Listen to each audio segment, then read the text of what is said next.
Welcome, everybody, to the Jewish Studies Center. Um, my name is Jerry Garfinkel. I am the Jewish Studies Center treasurer. As treasurer, I want you to know that our classes are free, and Seth and our other wonderful teachers are all very knowledgeable and talented. However, we do have many expenses. For example, paying for this Zoom service, maintaining our website, etc., etc. So donations are very much appreciated. If you can donate on our website, www.jewishstudiescenter.org, under the heading Donate. You can contribute with a credit card, PayPal, or by sending us a check. Just go to Donate and fill out the form. Tonight's class is the first one since we've affiliated with the My Jewish Learning. So, an especially warm welcome to all of you who found us through that program. Jewish Studies Center motto is "Come learn with us." So I encourage any of you who have ideas for future classes or can volunteer for a class, tell me and contact me at either jerry@jewishstudiescenter.org or else at jewishstudiescenter@gmail.com.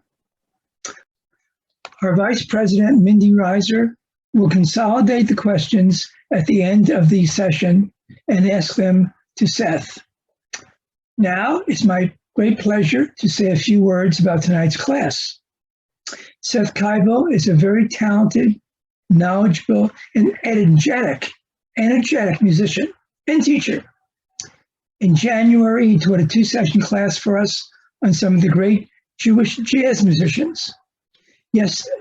Last week, he taught us about Eastern European origins of Klezmer music.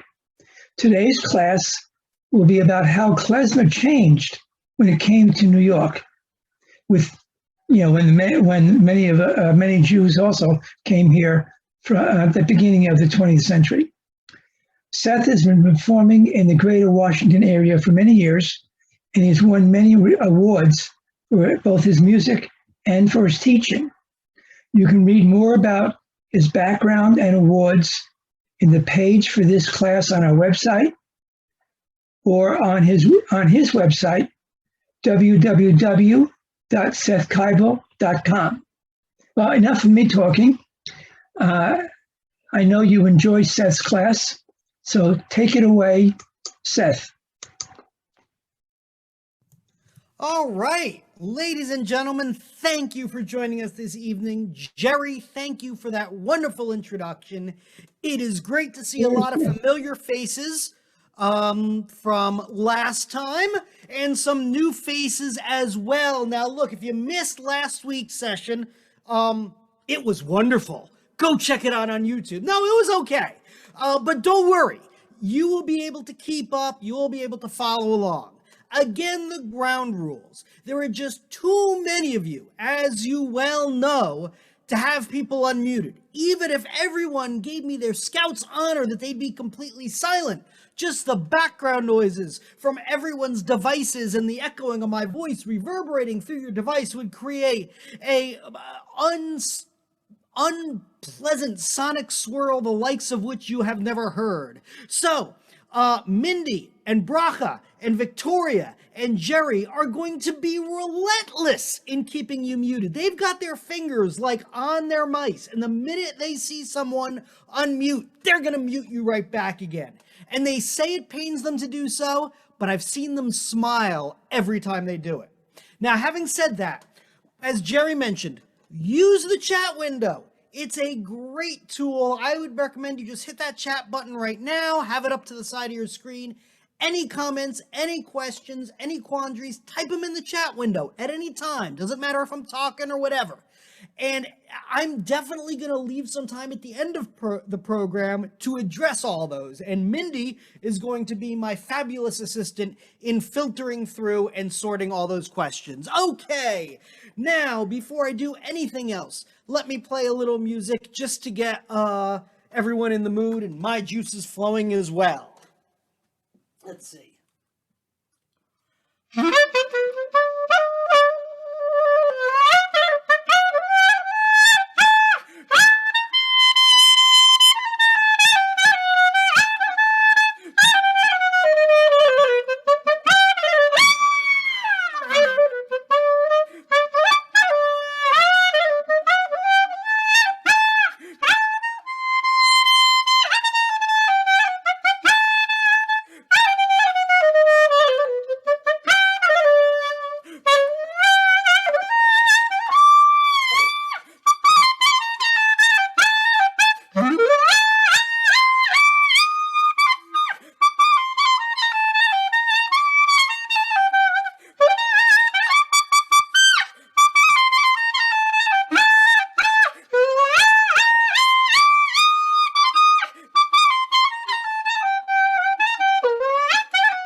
Oh, thank you, thank you. I do so appreciate the virtual applause. I thrive off of it.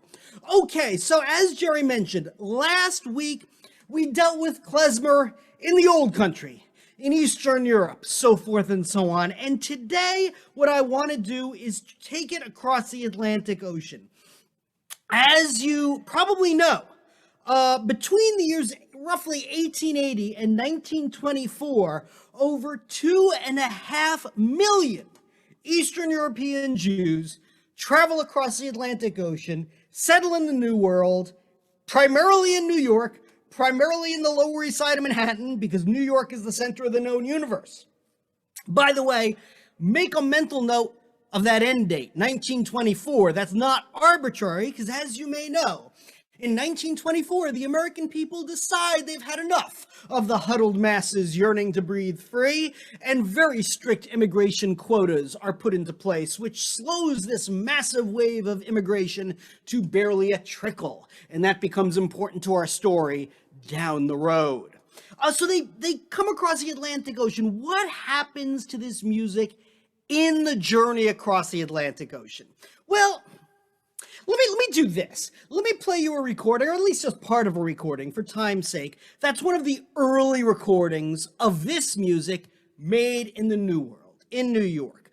Now, this requires a little bit of explanation. The recording I'm going to play for you is from a musician named Joseph Moskowitz. Back when I was doing these, types of presentations in front of real people, I remember one time I was doing an elder hostel program, and I wrote Joseph Moskowitz's name on the board. And without missing a beat, some woman exclaimed, I knew Joseph Moskowitz. And without missing a beat, some other guy in the class exclaimed, everyone knew a Joseph Moskowitz. Anyway, this particular Joseph Moskowitz was from Romania, And he played an interesting instrument called the cymbal or cymbalum. This instrument has a lot of different spellings. Like the czar, it can be spelled CZ, cymbal, cymbalum, whatever. Anyway, whatever you call it, a cymbal or cymbalum is the Eastern European cousin of the modern day hammered dulcimer. So you probably all know basically what a hammered dulcimer is. It's a wooden frame, wires stretched across it, and you play those wires with mallets. The sound is not unlike if I go to my piano here, open up the lid, depress the pedal, and kind of, strike some of those strings there. That's how a cymbal or cymbalum works. They were very popular instruments in the old country. In fact, they were a leading leading instrument in a category of instruments I sometimes call the piano substitutes. Meaning this, piano's a great instrument because piano's got everything on it. I mean, you've got rhythm, you've got bass, you've got percussion, you've got everything a soloist would want behind them. But pianos, of course, in the old country aren't very practical. They're not portable, they're not accessible, you can't be mobile, etc., etc. So there's a whole category of instruments called piano substitutes, instruments that can sort of approximate what a piano can do, but are a little more practical. The cymbalum is one of them. Anyway, this recording features Joseph Moskowitz on cymbal, with actually a piano accompanist. Max Yussum is on piano. And they're playing a song that's simply entitled Doina, which is kind of a generic title. A Doina's, it's the Klezmer equivalent of a rhapsody or cadenza, a fantasy, if you will, mostly improvised. Anyway, this is recorded in New York, 1916. And my trick question for you, if we were in a classroom, would be if you were to listen to this recording in a blindfold test, how would you know it was recorded in the New World rather than the Old World? Now, yes, the fidelity of the instrument, the fidelity of the recording is one clue. But apart from the technical aspects, musically, how would you know this is recorded in the New World? It's a trick question. All right, let me play part of this for you, and then we'll talk more on the other side. This is audio only, of course.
All right, I'm cutting that recording a little short for time's sake, but basically the answer to my trick question is you wouldn't necessarily know that that recording was made in the New World as opposed to the Old World.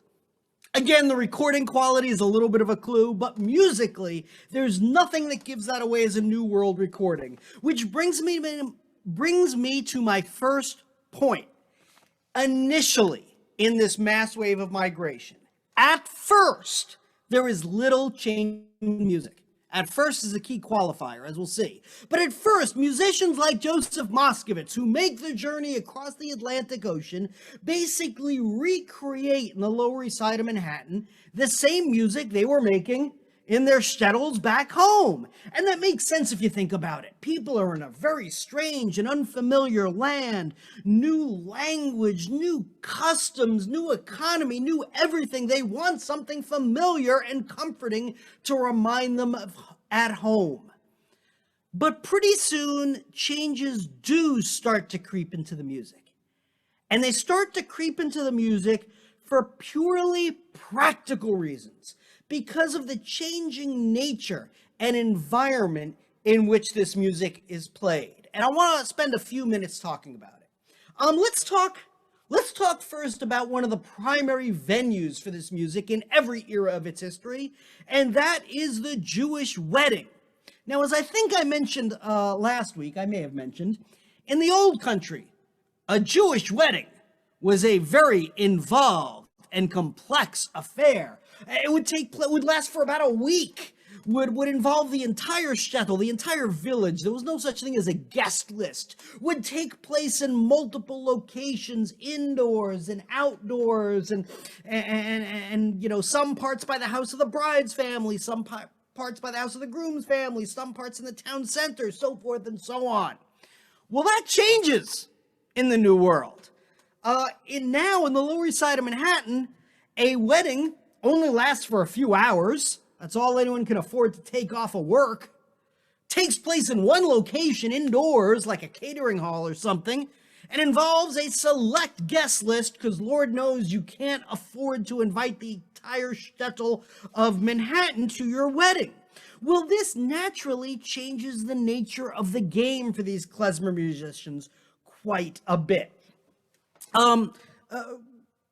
The bands no longer need to be mobile. They no longer need to play outdoors. Let me actually give you, as kind of a case study, one of the earliest and most tangible examples of this change.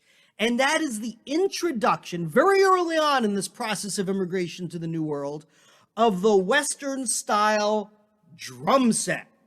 Now, you all basically know what a drum set is. There are variations, but you know, you got the bass drum, you got a few other drums, there are lots of variations. But look, drum sets at this point in time were a strictly American invention. Basically, some enterprising American percussionists had tried to figure out how to cobble together all these different percussion instruments so one person sitting down could play all these percussion instruments. You know, you may know that one of the nicknames for a drum set, which is sometimes still used to this day, is trap set. Yeah, trap is just an from contraption, because that's all early drum sets were, contraptions. Now look, as I mentioned last week, there was percussion in Old World klezmer. But it was what we might call marching band style percussion. They wouldn't call it that, but I think that's a good frame of reference for us. Individual percussionists playing individual instruments. You know, some guy played a bass drum, some playing some kind of frame drum, all sorts of different drums. As I mentioned, in these musical capellas, these family bands, percussion was often a job for the youngest members of the ensemble, the young boys, before they kind of got old enough to master another instrument. Sorry to insult any of the drummers out there. Now, just as a clarification, we didn't hear any percussion in any of the recordings from the old country we listened to last week. That's not because it didn't exist. It's because with early recording technology, percussion just didn't record well. It would obliterate all the other instruments. So the percussionists were always told when those wax cylinder recordings were made, you know, just sit this one out, buddy. But they had percussion. All right, now bands come to this country, the bands no longer had to be mobile. And Jewish band leaders think to themselves, I can do what I did in the old country and have 3 or 4 different guys playing these individual percussion instruments, or I can get one guy who's got one of these new American contraptions and pay one guy for the work of 3 or 4. Well, those percussionists who made the journey across the Atlantic Ocean either got themselves a drum set and learned how to play it, or probably made excellent tailors, because they'd soon be out of work. The biggest changes in this music were catalyzed by the fact that the economics of being a klezmer musician in New York were vastly different than they were in the old country. As I mentioned last week, in the old country, these bands, these capellas, were all family-based. You know, when you were a male child and born into one of these musical families, you had a gig for life, so forth and so on. And the result of that, as we talked about, is there was very little competition in the world of klezmer, either between musicians or between bands. Well, in New York, that all goes out the window. Almost overnight, the family structure of these bands completely disintegrate. And for understandable reasons, because as you probably well know, families simply don't come to this country en masse. They come in dribs and drabs. You know, one person comes one year, and the next year they send for someone else, and the next year they send for another cousin, and some people never come across. As a result, it's virtually impossible to maintain the family structure of these bands. Now, that's very liberating for Jewish band leaders. I mean, a bunch of things. First of all, instrumentation. As we talked about, in the old country, the size and instrumentation of these bands was largely just determined by women's fertility. The more male children in one of these musical families, the larger the band. And each child got whatever instrument was already in the family or could be cheaply obtained, and that's what they played. So the size of these and instrumentation of these bands was quite haphazard. Now in New York, band leaders can get the exact instrumentation they want. They can determine the size and makeup of their bands due to musical and financial considerations. If they want to hire 4 piccolos, a tuba, and a glockenspiel, that's what they hire. More importantly, they're now able to hire the best musicians they can. They're no longer really obligated to use their talentless cousin Moishe. And if you are talented and work at your music and improve on your instrument, you work. And if you are not talented, you don't work. You don't get hired. Now, that's very different. In the old country, as I mentioned, you could be born into one of these musical families and you could be kind of a slouch.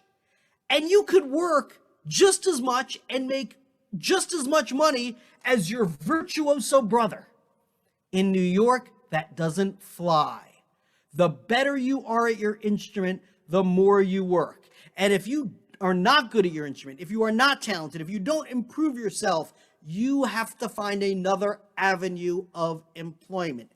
Every musician can now compete with every other musician in the Lower East Side for every gig. And of course, there's a tremendous amount of competition between bands. Every band can compete with every other band for every gig.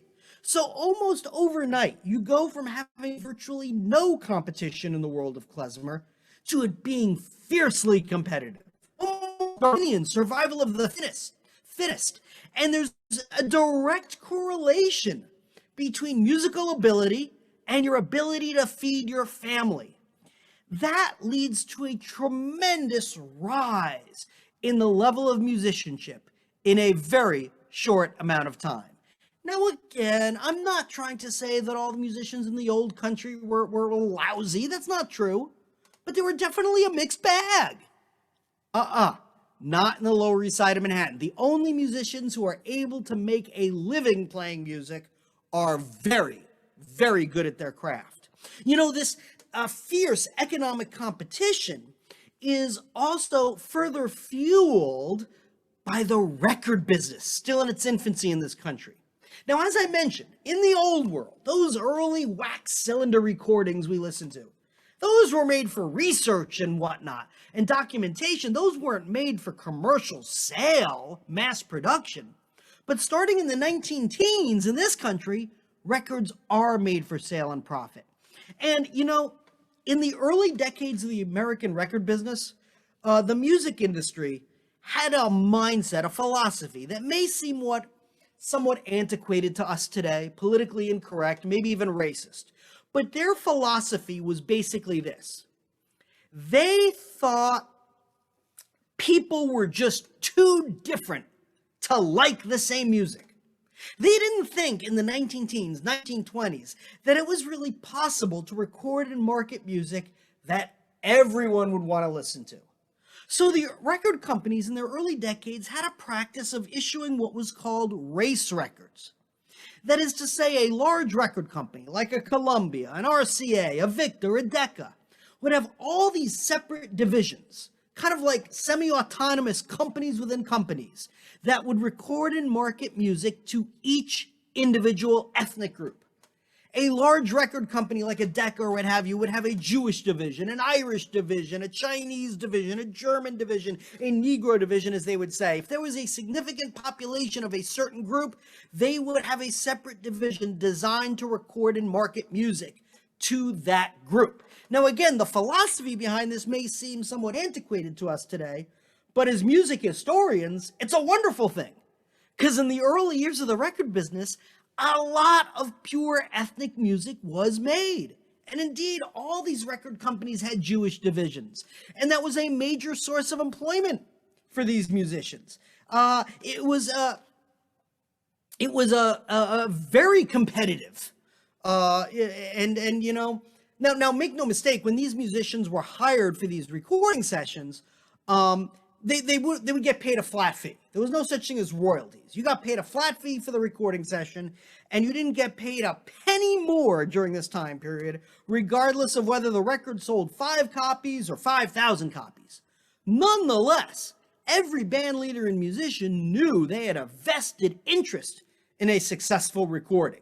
You know, the more successful your recording, the more it sold, the more likely you'd get called back to do more recording sessions. The more you could charge next time around. The more your recording sold, the higher your profile in the community, which will lead to more gigs and better paying jobs. So even though there's no royalty system in place yet, there's still a pretty direct correlation between having a successful recording and making money. So that's very different than these wax cylinder recordings in the old country. All right, let me do this. Before I go any further, let me play you another early recording of this music made in New York, made in the New World. And unlike the last recording, this recording, I think, very clearly was recorded in the New World. If I were to hear this recording in a blindfold test, if I had never heard it before, and you asked me, was this recorded in New York or in the old country, there's a variety of reasons why I would instantly know it was recorded in New York. Let me play it for you and we'll talk about it on the other side. This recording is one made April 1913 in New York City. So this is a very early one. A group, Abe Ellenkrig's Yiddish Orchestra. And this is a song that, again, is one of these titles that pops up in Klezmer a lot. I know it like at least 4 different tunes with this title. Von der Chuppah, under the chuppah, under the wedding canopy. And as you listen to this, like I said, listen for the reasons why, if I didn't tell you where this was recorded, you would know it was a New World recording and not an Old World recording. Here we go.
Okay, there are a lot of reasons why you would know that was recorded in New York. First of all, as I think it's already been mentioned in the chat window, I mean, the drum set is a dead giveaway.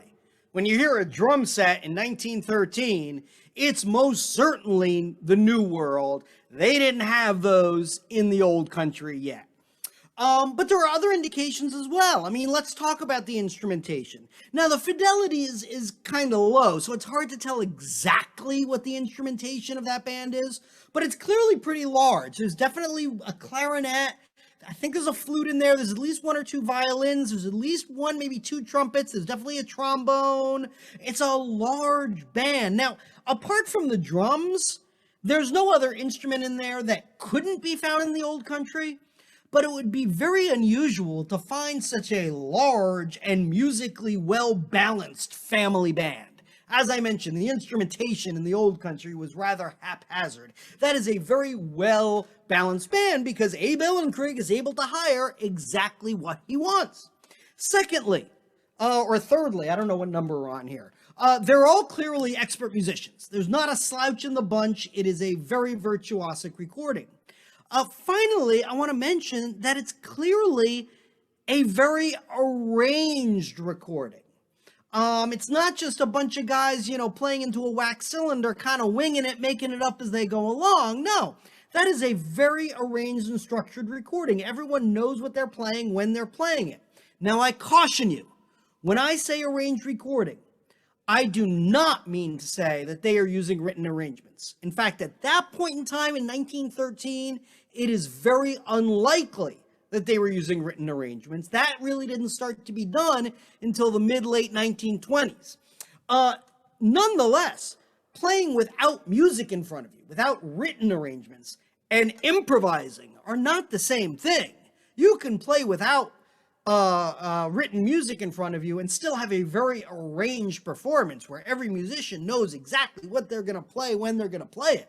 That's clearly what's happening in that recording. Okay, this tremendous rise in the level of musicianship, catalyzed by this fierce level of economic competition in the Lower East Side of Manhattan, gives rise to the phenomenon of the klezmer virtuoso. A few instrumentalists who basically become celebrities within the Jewish immigrant community because of their instrumental prowess. And time is limited, so I won't be able to get to them all, and I apologize because I'm not doing all of them justice. But the one I want to focus in on is the most famous, or perhaps the most infamous, of these klezmer virtuosi, the great clarinetist Naftuli Brandwein. Naftuli Brandwein, his dates, 1880, we don't know when he was born. I've seen all sorts of different dates proffered. In fact, I didn't have time to get it all set up, but, I've got here, someone sent me, you've got his, the ship's registry when he came across, on the, sorry, I have to do this.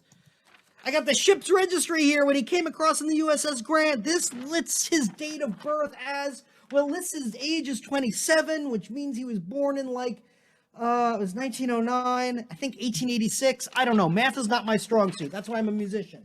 Then, in the 1910 census, he aged backwards. He listed his age as 26.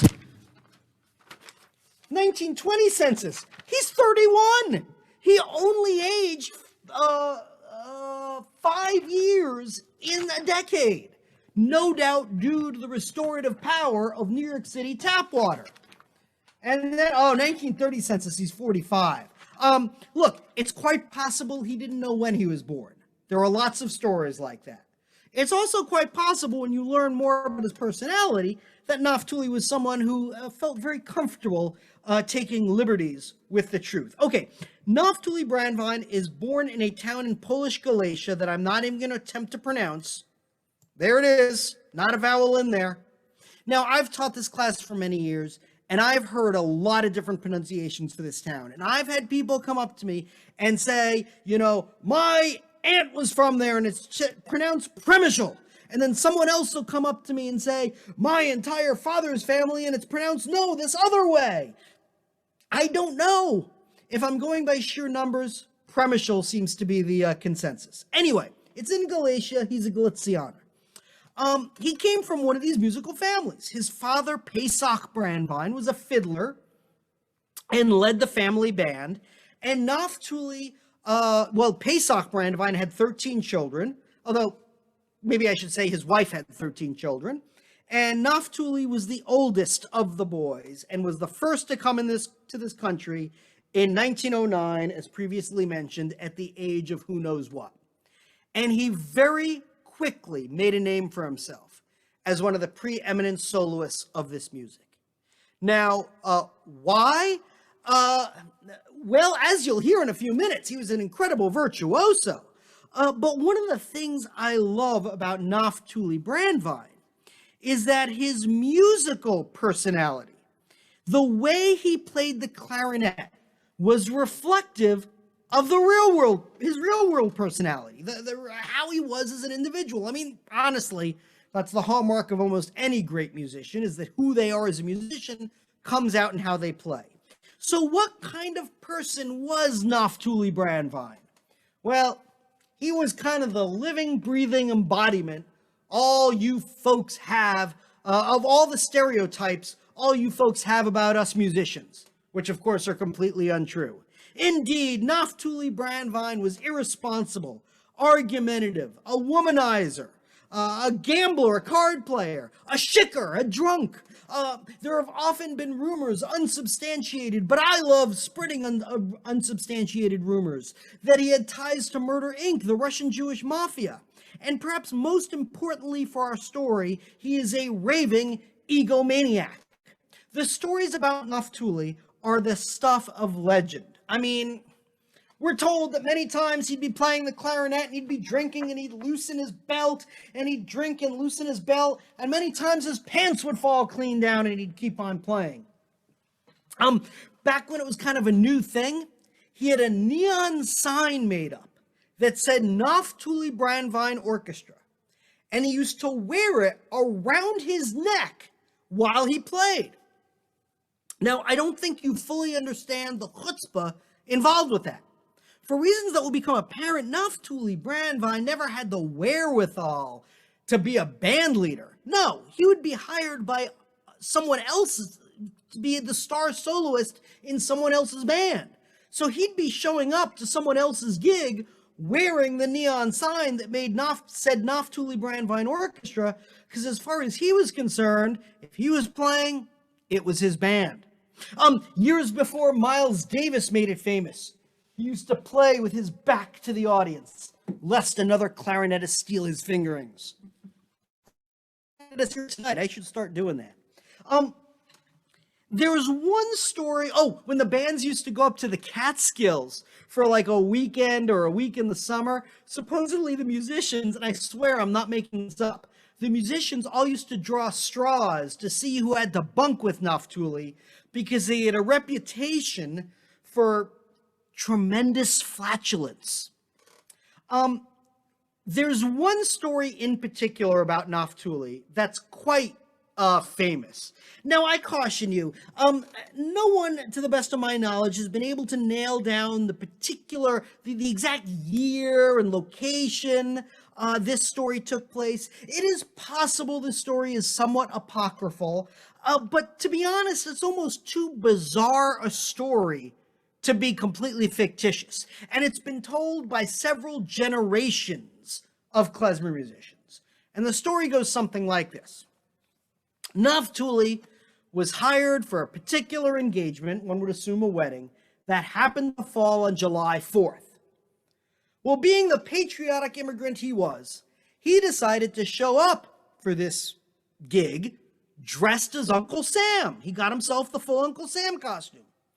But I guess he thought he wouldn't stand out enough dressed as Uncle Sam. So he got himself some Christmas lights and wrapped himself in Christmas lights. I don't have Christmas lights here, obviously, but I happen to have this wonderful Halloween necklace lying around. All right, so picture him now. He's dressed as Uncle Sam, wrapped in Christmas lights, playing the clarinet. Well, the story goes, all is well and good, but he's playing, he's drinking, he's schwitzing. He's playing, he's drinking, he's schwitzing.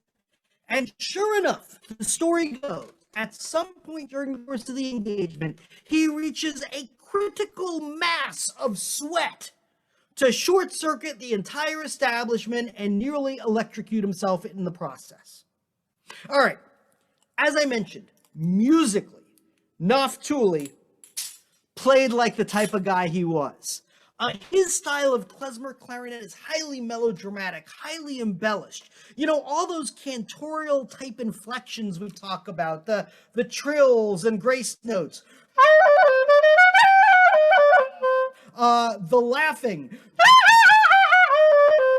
the Krechter cries, the schmears. He does all of that in a tremendous amount. It is highly ornamented. Furthermore, Naftuli really does play like the egomaniac he is, because another famous thing about him is, to the best of our knowledge, in his entire musical career, Naftuli never played a single note of accompaniment. In every Naftuli Brandwein recording and performance, there is one star from beginning to end, and that is Naftuli. There is no musical sharing of the wealth. In fact, those of you with musical backgrounds may even be able to discern in the recording I'm about to play for you that it almost sounds like Naftuli isn't even listening to the band. It kind of sounds like, you know, Naftuli up front, the band in the back. And, well, he wasn't listening to the band. He made no secret of that. He would say it wasn't his job to listen to them. They were just listening. But the first recording I want to play for you is entitled Freit sich Yidelach, or Be Happy Jews, December 1922, Naftuli Brandwein. Bear with me.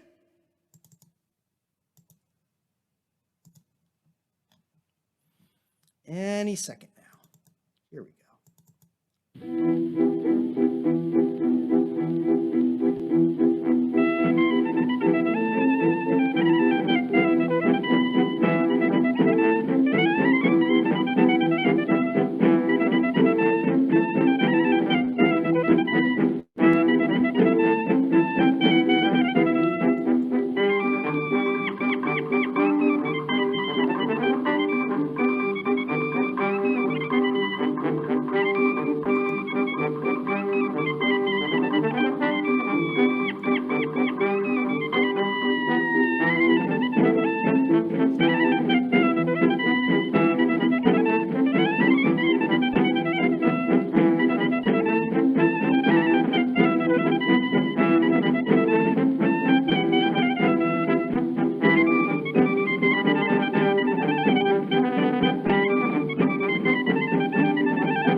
you can hear, he's a fabulous musician. I mean, a brilliant virtuosi.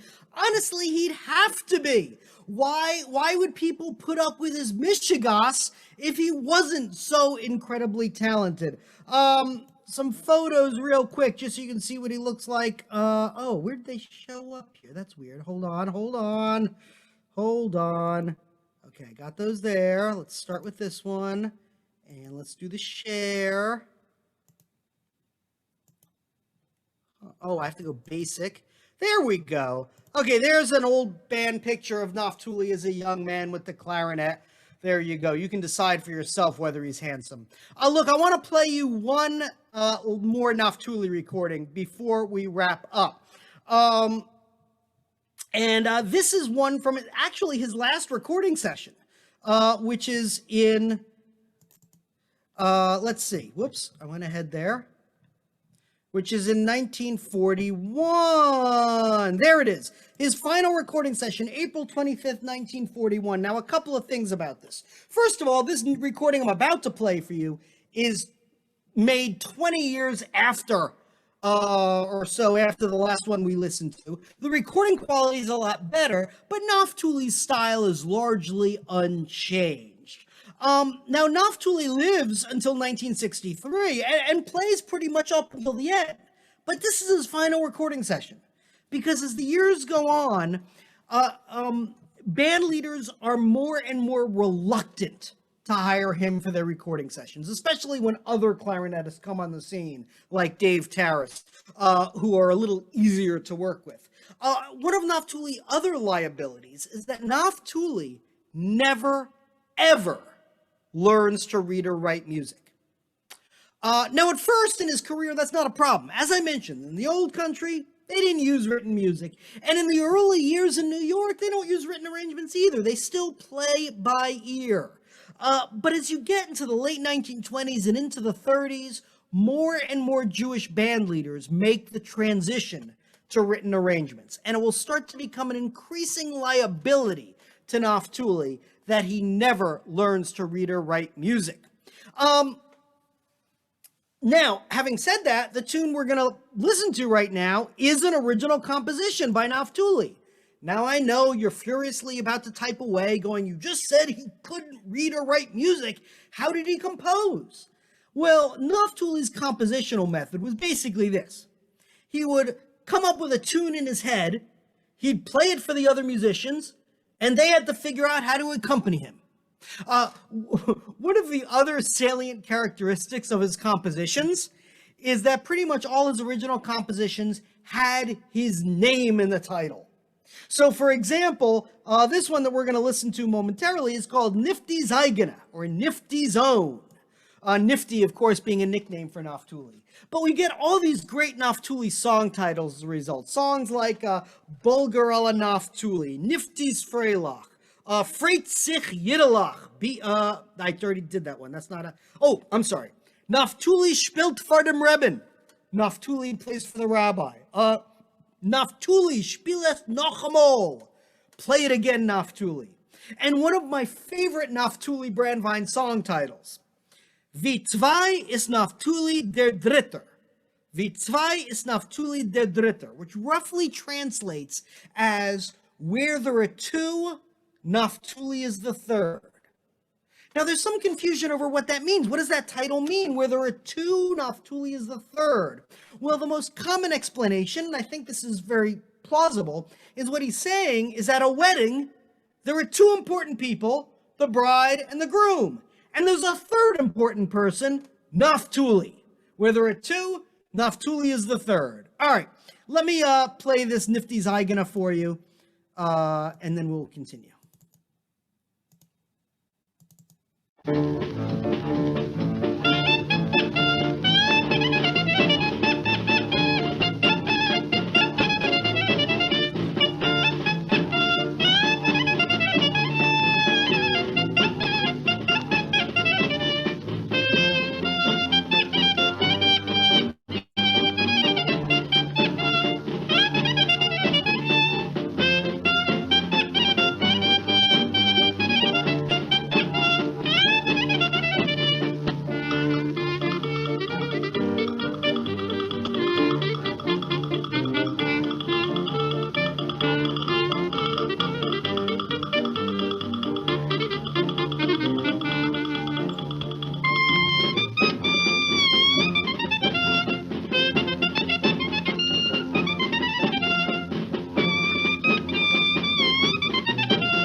Okay, now, I promise, I apologize. I'm having to skip over some stuff. This is a vignette approach. Time is fleeting, and I want to make sure there's some time for questions at the end. So there's one more topic I want to move on to. And I think I may have covered this in my jazz class as well, but I was asked to specifically include it in this course. And that is the story of a song. The song that best represents the intersection, the overlap, the nexus between those two worlds of Jewish and American music. You know this song very well. It became one of the biggest hits of the swing era when the Andrews Sisters recorded in 1937. I'm talking, of course, about The Bear Missed the Train. No, that's not right. Another beer, Mr. Shane. No, that's not it. By Mir Bistu Shane.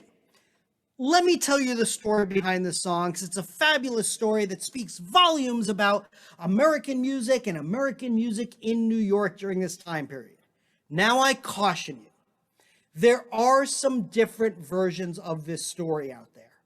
In your own educational explorations, you may encounter some slight variations on what I'm about to tell you. Maybe the order of events is a little different, some different dollar signs. Do keep in mind that some people who offer a different version of events may have a vested interest in doing so.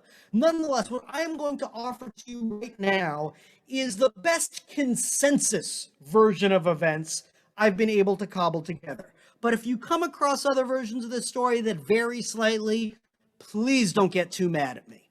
Okay, our story begins in 1932. By Mir Bistu Shane is written by the great composer of the Yiddish theater, Sholem Sekunda, for a Yiddish theater production, 2nd Avenue in Manhattan, called I Would If I Could, with all Yiddish lyrics by his frequent collaborator, Jake Jacobs. You know, the original Yiddish lyrics are not the same as the English lyrics that we know and love. More on that in a bit. Now, it's part of this Yiddish theater production, I Would If I Could. Well, in attendance at one of the productions of I Would If I Could on 2nd Avenue is a black vaudeville duo by the name of Johnny and George. Now, Johnny and George go to the Yiddish theater. They find it entertaining. Actually, they had an ulterior motive. You see, Johnny and George were a vaudeville act. And as you well know, when you're in vaudeville, you need shtick. You need gimmicks. Well, part of their shtick is this duo, this black duo, sang songs in lots of different languages. So at some point they said, you know what? We should learn a song in Yiddish and make it part of our repertoire. So they were going to the Yiddish theater to scout out the right song to learn. They hear this song and they say, aha, that's the one. Sholem Sekunda gives them a thumbs up, and this black vaudeville duo learns this song all in Yiddish and makes it part of their act. Now, Johnny and George perform all over, but one of their most frequent venues is, of course, the Apollo Theater in Harlem. So fast forward now to the spring of 1936, they're performing this song at the Apollo Theater in Harlem, all in Yiddish for a mostly black audience, but who else happens to be in the audience? Sammy Cahn, born Samuel Cohen, the white Jewish songwriter from Tin Pan Alley. Now, Sammy Cahn wore a lot of different hats in the music business, but one of the hats he wore was as an A&R man, artist and repertoire, basically a record producer, talent scout, what have you, for Decca Records. Now, he hears this duo sing this song all in Yiddish, and he says to himself, "Oi, where did this come from?" So he goes backstage, talks to Johnny and George. They direct him to Sholem Sekunda, and Sammy Cahn tracks down Sholem Sekunda and purchases the rights to By Mir Bistu Shane from him for $50. Now, this is the point in the story where I got to pause a bit, because to this day, Sammy Cahn often gets a bad rap in many retellings of the story, and people talk about Sammy Cahn having swindled Sholem Sekunda out of the song, exploited him. Indeed, Sholem Sekunda's grandchildren and great-grandchildren will say that. And you know, if my grandfather or great-grandfather had sold one of the best-selling songs in music history for $50, I'd probably feel lousy about it too. But I want to qualify this a bit. I want to do at least a little bit to justify the good name of Sammy Kahn. Now, it is true, Sammy Kahn would end up making a whole more than $50 off this song. And it does seem somewhat unjust, with the benefit of hindsight, that Sholem Secunda never made a penny more than $50. And if Sammy Kahn had been more of a mensch, maybe he would have sent flowers or bought Sholem Secunda a car or something. He never did. By the way, a few years ago, the way American copyright law works, the rights to By Mirabis Duchesne reverted back to Sholem Secunda. Now his descendants are actually finally seeing more money from this song after all these years. But let me qualify what Sammy Kahn did. Keep in mind a couple of things. First of all, as you well know, back in the mid-1930s, $50 went a lot further than it does today. $50, it fills up my gas tank. But back then, $50 was a decent amount of money. More important than that, be advised, keep in mind, that no one, not Sammy Kahn, not Sholem Secunda, not anyone, could have possibly imagined that a song from the Yiddish theater would become an international hit. That would have been that was beyond their imagination. And the truth of the matter is, if you were a composer in the Yiddish theater back in 1936, and someone wanted to buy a song from you for $50, you'd be foolish to say no. So while it's true it's a lousy deal with the benefit of hindsight, it's actually a pretty reasonable offer given what the two gentlemen knew going into it. Okay, back to our story.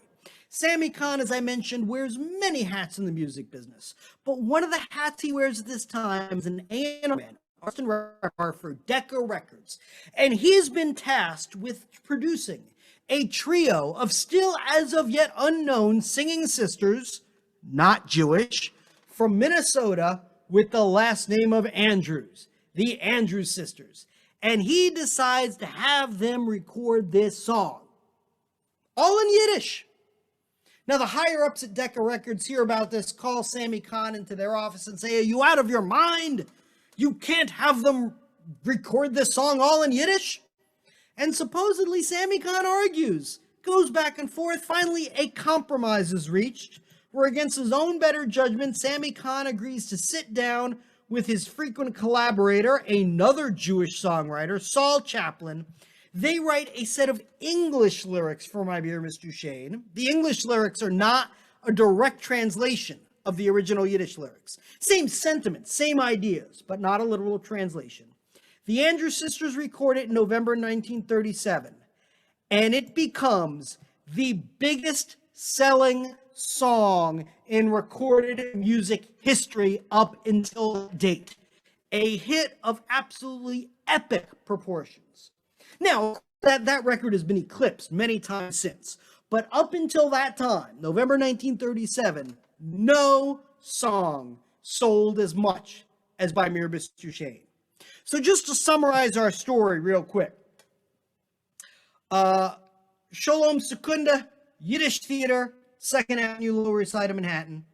Johnny and George, Apollo Theater, Harlem. Sammy Kahn, Decca Records, the Andrews Sisters. Seth Keibel, Jewish Study Center, Zoom. All right, in a minute, we're going to turn things over to Mindy to help field some questions. But in the meantime, I got to do a little music making for you.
Thank you. Real quick, before I turn things over to Mindy, let me just put in my little shameless plug. Look for me around. I'm starting to play a little more out. I'm touring a bit more. Hopefully we'll be doing more as time comes.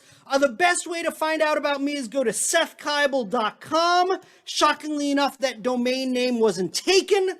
I'm also on Facebook, on Twitter, on Instagram. You know, one of the nice things about having an unusual name is I'm very easy to track down. You type me into Amazon, you're going to see my albums, Spotify, my recordings, YouTube. There's only one other Seth Keibel in the world, and he's like a 24-year-old med student in Ottawa. He's probably stealing all my gigs. But in any case, I'd love to see you again either in person or somewhere in the worldwide interwebs. Having done that, I am now going to find Mindy and co-spotlight her. Whoops. There she is. I'm going to co-spotlight her. There we go. Okay, this was phenomenal. I hope you saw, Seth. Folks were just dancing in place. So they were just grooving. Excellent. Okay, there's lots to focus on and not much time, but let me quickly follow up on Barmir's Shane. Somebody wants to know if it was ever recorded with its Yiddish lyrics before the Andrews sisters got hold of it.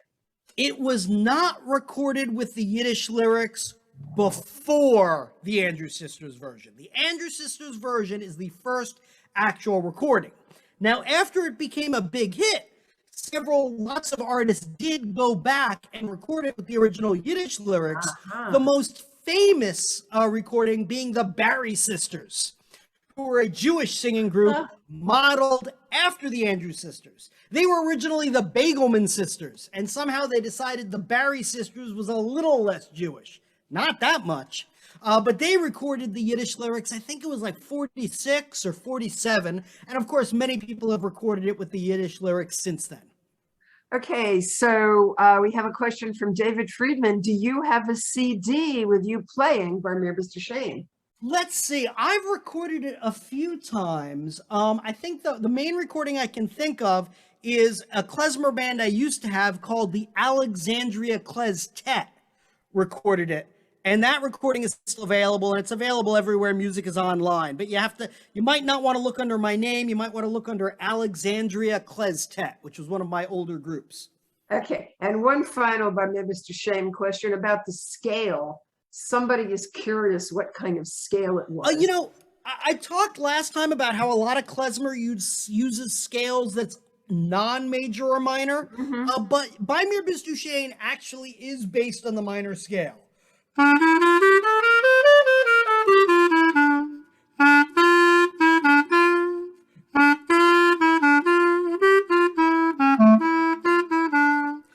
think that's part of the reason it was so successful. It's Jewish, but it's not so foreign as to not to connect to people. You know, it's not that one of these weird, more Middle Eastern modes. It's not that different than a lot of other American music at the time in its harmonic structure. Okay, let's go back a bit. I mean, there was so much to say. You've only given us a taste. And you talked about the virtuosity of the Klez people here in the US. And they weren't necessarily from the Klezmer families. Some were, but as the generations passed, they weren't. So where did they get their training? I mean, most pretty much genre of music except classical music, training is on the job. You learn as you do. That's largely been the case in most of jazz history. That's been largely in the case of most of klezmer history, so forth and so on. You learn on your own. Bands are your graduate school. Now, of course, in recent decades, that's changed. There are now a lot of resources and institutions that can teach you about klezmer and how to play klezmer. Same thing in the jazz world. So that's probably no longer true. But in the first half of the 20th century, the only way you learn this music was by doing it and learning from your elders and learning from the people you played with and kind of learning on the job, so to speak. All right. Now let's go back to the record industry. And we know that folks in the early days on the Lower East Side and other places nearby didn't have much money. Were they buying these records that were meant to appeal to them? They were. You're right. A lot of people didn't have a lot of money, but these types of recordings were one of the few ways to kind of entertain oneself in the home. So if you could afford a cheap Victrola, you got one, and you got these records. I mean, they might have little disposable income, but you can bet that what little disposable income they had would go to this kind of stuff. Okay, always interest in who influenced who and how. What about George Gershwin, and what influence did Klezmer have on him? Perhaps on Rhapsody in Blue, or people are just making suppositions that... Well, no. Okay, let me give you the short answers to that question. The short answers is there's definitely a strong Klezmer influence on George Gershwin. He grew up surrounded by this music. It permeates a lot of his music. When I played by Mr. Shane just now, I quoted a little bit of this song. Yes. Yeah, you did, yes. A little bit of It Ain't Necessarily So from Porgy and Bess, which lyrically is about the Old Testament. And many people have theorized, and with good reason, is that George Gershwin lifted the melody to It Ain't Necessarily So, either consciously or perhaps unconsciously, from the blessings over the Torah. Baruch atah Noach le'olam va'ed.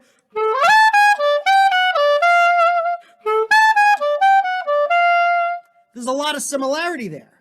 Now, having said that, that very famous introduction of Rhapsody in Blue, one of the most famous introductions in music history,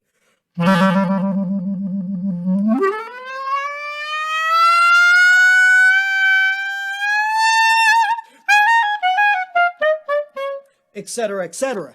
People ask me about that opening schmear and say, that's George Gershwin writing klezmer. Yes and no. Here's the interesting tidbit of history. It's true that schmear pretty much comes out of klezmer music. Not many people other than Jewish clarinetists were making sounds like that on this instrument in 1924.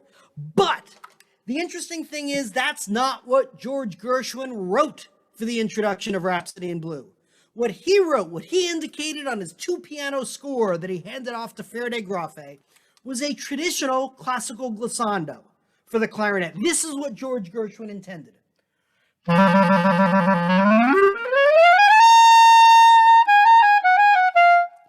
And it was the clarinetist with the Paul Whiteman Orchestra, which premiered Rhapsody in Blue, that came up with the idea of changing it to a schmear, a guy named Russ Gorman. And he went to George Gershwin, supposedly during rehearsals, and said, Mr. Gershwin, what do you think of this?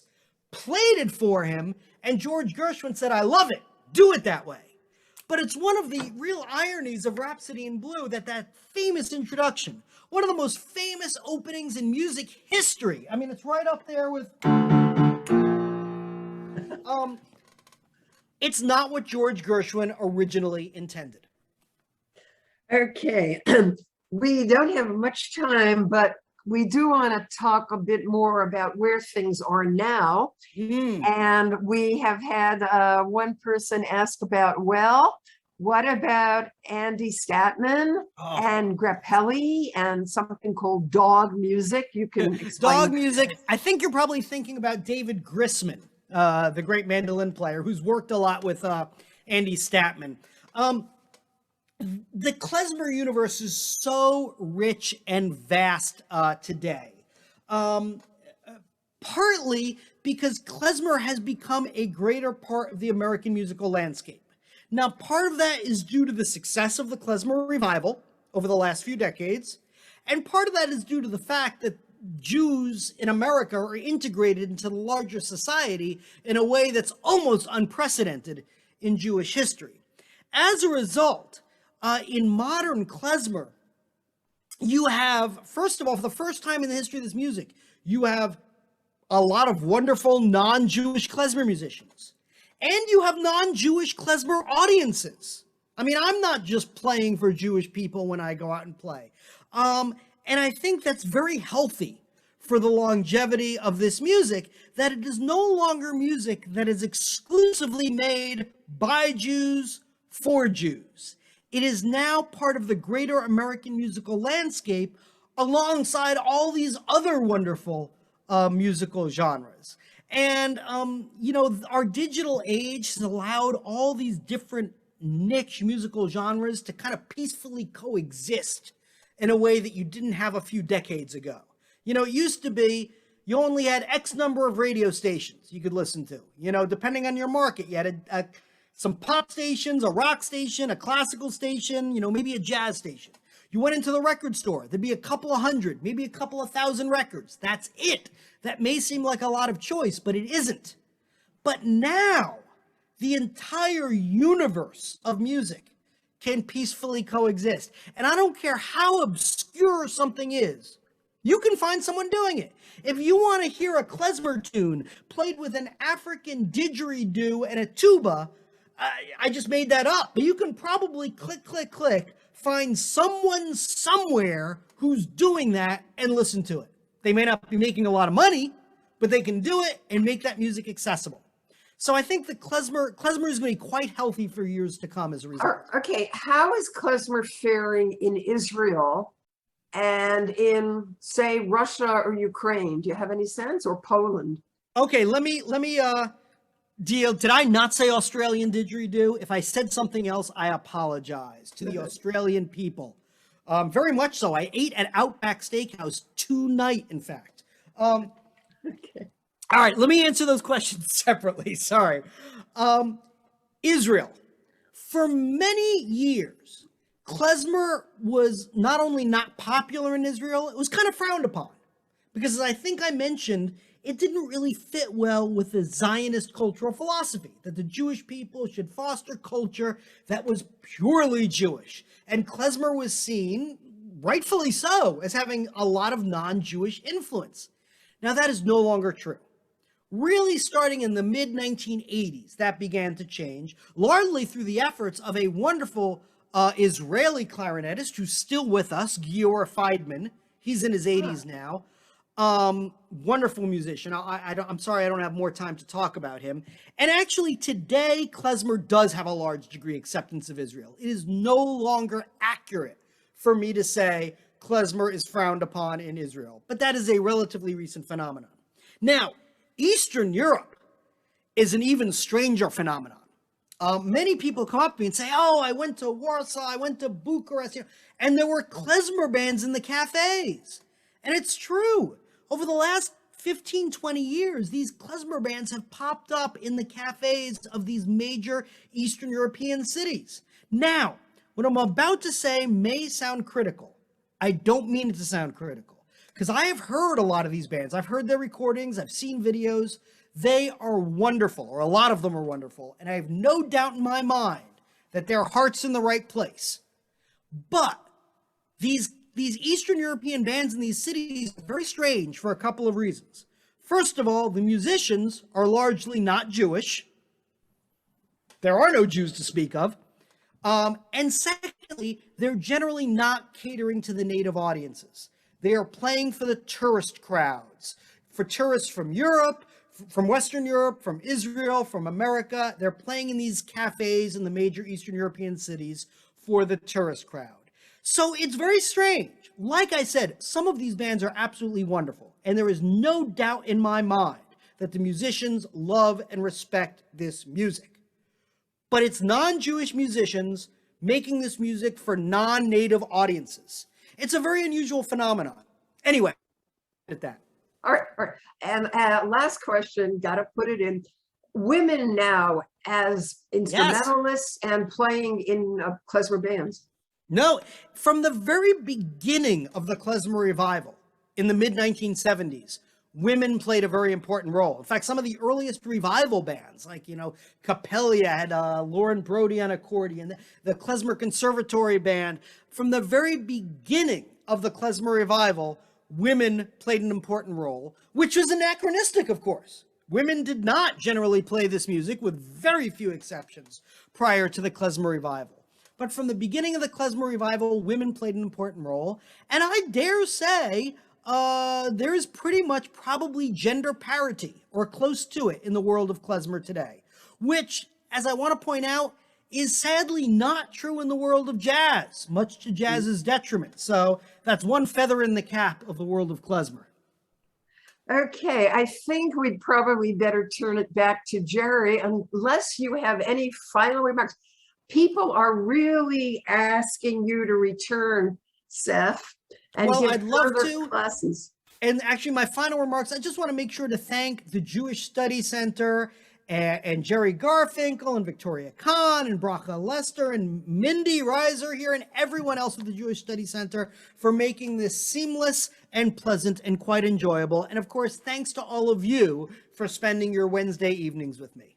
Well, we're going to have you back, Seth. It seems that it's going to be inevitable. Jared? Yeah, I'm going to, right, yeah, look at that. Well, let me first reiterate what Seth said about thanking everyone, except myself, of course. But another thing about me put a little more detail. If you go to Seth's website, www.sethkeibel.com, you can sign up for a newsletter, and he'll tell you when and where he's going to be playing next. That might be an easier way than they go to Facebook every day and look for him. This whole session has been recorded, and I will edit out the earlier piece before we began, and it will be posted. I'll send you an email on where it is.